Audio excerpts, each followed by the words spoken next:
It's a pleasure to be speaking with you. I'm a huge fan of the show. It's just such a great first season. Congrats to you. This being your first big project is just incredible. So, Thank congrats. you. Yeah, it's crazy.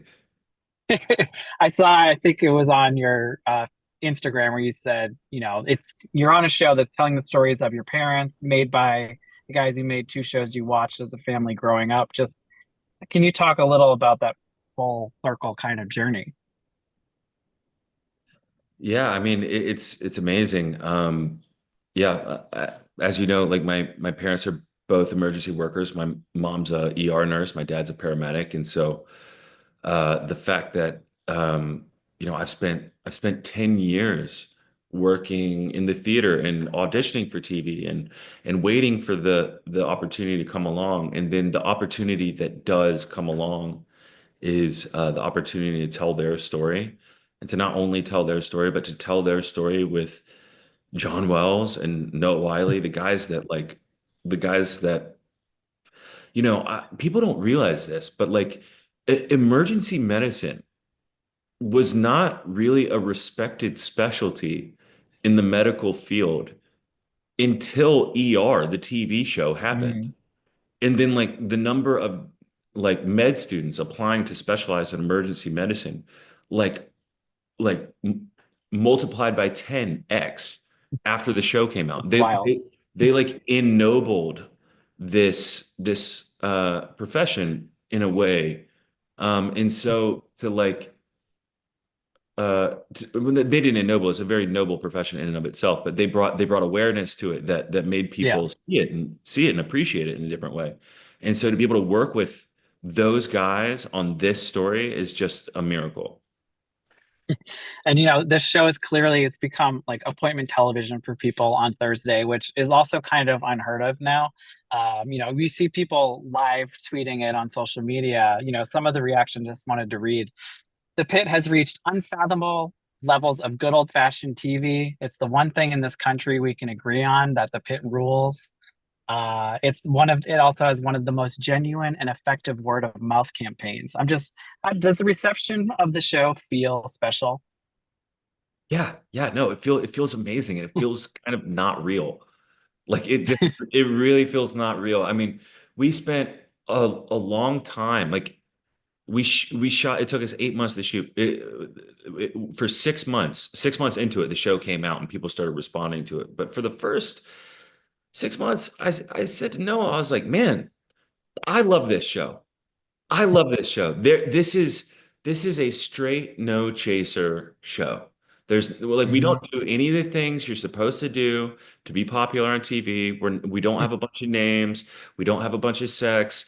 We don't, there's no glitz and glam to it. It really is just medicine told in sort of like a straightforward blue collar way.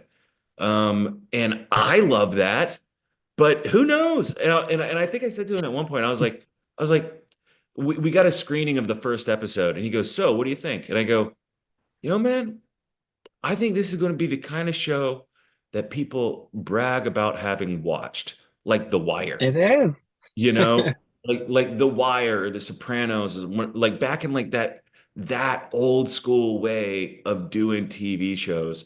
And so I was like, man, I love this show. It feels pretty niche. Maybe it'll be one of those like deep cut things. So to see the popular appeal that it seems to have had to audiences is just like kind of mind blowing. Has there been a reaction from a viewer, maybe someone in the medical field that has really maybe particularly stood out to you that you've seen? Yeah, I mean, I get people reaching out all the time, like doctors and nurses reaching out and saying thank you for telling my story in a way that I see myself represented in. And I think I had somebody reach out the other day that, and there's so many I could quote, but this person reached out the other day that said, "Thank you uh, for showing my story in such a way that says that like I am interesting. My work Mm, interesting. My life is interesting. And nothing needs to be added to it in order for it to be interesting. You don't need yeah. you don't need all the Hollywood stuff, this work is worth talking about. Now I gotta just I know sorry, I was gonna say viewers also really love the Mel Langdon friendship. I know there are people who kind of ship it as a romance too. I know Taylor's already said she believes Mel's asexual, hyper professional. Nothing will ever happen there. But what do you just think about the reception to those two characters? I think that is so funny. I love it. I love it. And I love it. I've said from the very beginning, I said to Taylor, I was like, Taylor, you remind me so much of my sister. Like my real life, so yeah, I mean, Taylor and my sister are very, very similar, and it is kind of perfect because my sister works in autism. She does adaptive technology for the schools, the public schools in North Carolina, and Mm. her wife runs, the autism wing of a psychiatric hospital in North Oh Carolina. wow. And my nephew is autistic, and so they're both very much like primary caregivers to a lot of people Yeah. with autism, and it's just something about how Taylor operates and how Mel operates. I was like you just feel like my sister, and I just immediately feel this sort of like brotherly attachment to you. So the fact that the internet is trying to like make this a different thing is kind of insane to me. That's what they do. My last question for you. I know in your same photo carousel, kind of wrapping up the season, one of them, you guys were all playing video games together somewhere during production.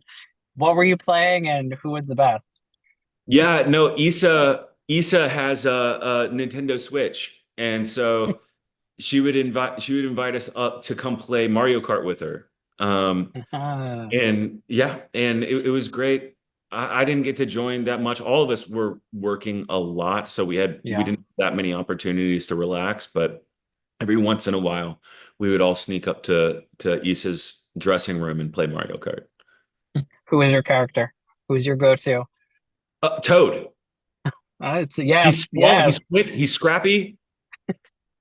That's the way to go. It's the winning way to go.